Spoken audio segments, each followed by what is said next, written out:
নমস্কার বন্ধুরা, আমি অমস্ত আপনাদের চ্যানেল ইন্ডিয়ান ফিল্ম নিউজ বাংলাতে আপনাদের স্বাগত। আজকে এই ভিডিওতে আমি মালায়ালাম মুভি আব্রাহাম ওজলার নিয়ে কথা বলবো। সত্যি কথা বলতে গেলে কি বাংলা ফিল্ম ইন্ডাস্ট্রি না মালায়ালাম ফিল্ম ইন্ডাস্ট্রি থেকে শেখা উচিত যে কম বাজেটের মধ্যে কিভাবে আকর্ষণীয় সিনেমা বানাতে। ইভেন এটা যদি যাই হোক থ্রিলার, কারণ বাংলাতে এখন তো থ্রিলার বানানোর একটা মানে কি বলবো ঢল নেমেছে, সেখানে মালায়ালাম ফিল্ম ইন্ডাস্ট্রি থেকে এদের শেখা উচিত যে একটা লিমিটেড বাজেটের মধ্যে কিভাবে একটা দুর্দান্ত থ্রিলার বানাতে হয়। এই আব্রাহাম ওজলা সিনেমাটা তার একটা সব বলতে পারেন যে উৎকৃষ্টতম উদাহরণ। এই সিনেমার যে মেইন লিড রোলে আছে জয়রাম, এটা তার ক্যারিয়ারের বেস্ট কাজ, মানে বক্স অফিসের হিসাবে সবচেয়ে বেশি টাকা কালেকশন করেছে 40 কোটি টাকা। এই সিনেমার গল্পটা হচ্ছে জয়রাম, যার নাম সিনেমাতে আব্রাহাম ওজলা, সে এসিপি ত্রিশুরে।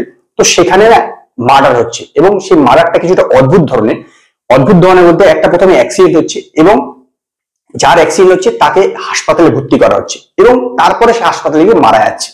এই যে প্যাটার্নটা, কিভাবে খুনি এই খুনটা করছে, কিভাবে আলটিমেটলি খুনটাকে ধরলো, কেন এই খুনটা করছে, যাবতীয় কিছু জানতে হলে আপনাদেরকে এই সিনেমাটা দেখতে হবে। এই সিনেমাটা তখনই পর্যন্ত খুব ইন্টারেস্টিং ছিল যতক্ষণ পর্যন্ত খুনিকে ধরা না হচ্ছিল, যে কেন খুন করছে এবং খুনিকে বিভিন্নভাবে খুঁজছে, তারপর খুনির মোটিভ কি, খুনি বিভিন্ন যখন যেগুলো যে ক্লুগুলো ছেড়ে যাচ্ছে সেইগুলো যাবতীয় কিছু ধরছে, ততক্ষণ পর্যন্ত বেশ ইন্টারেস্টিং ছিল।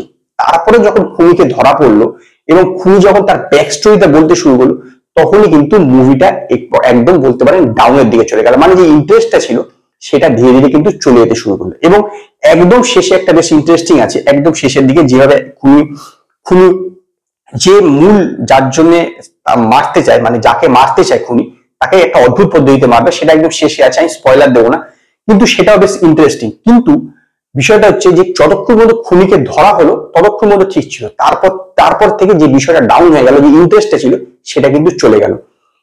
অভিনয়ের কথা আসলে, অভিনয় জয়রাম এবং মামুটি এতে বিশেষ একটি রোল করেছে। আমি বলবো যে যত বয়স বাড়ছে না মামুটি, তত কিন্তু ইন্টারেস্টিং রোল করছেন তিনি।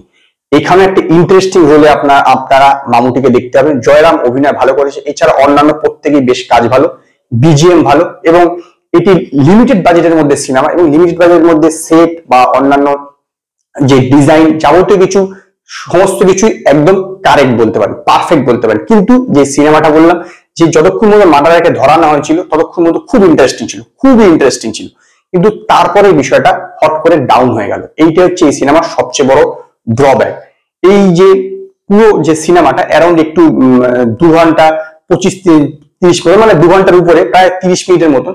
তো আমার মনে হয় যে আরেকটু কম করলে, মানে সিনেমাটার লেন্থটাকে আরেকটু কম করলে আরো বেশি ইন্টারেস্টিং হতো। বিশেষত যে ব্যাক স্টোরিটা দেখেছি সেই জায়গাটা আরেকটু কম হলে আমার মনে হয় যে আরো বেশি ইন্টারেস্টিং হতো।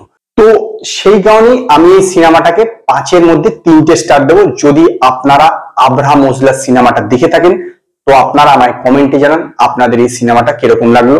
যদি আপনাদের এই ভিডিও পছন্দ হয় তো লাইক করুন, কমেন্ট করুন, শেয়ার করুন, আর নতুন আপডেটের জন্য আমার চ্যানেলকে সাবস্ক্রাইব করুন।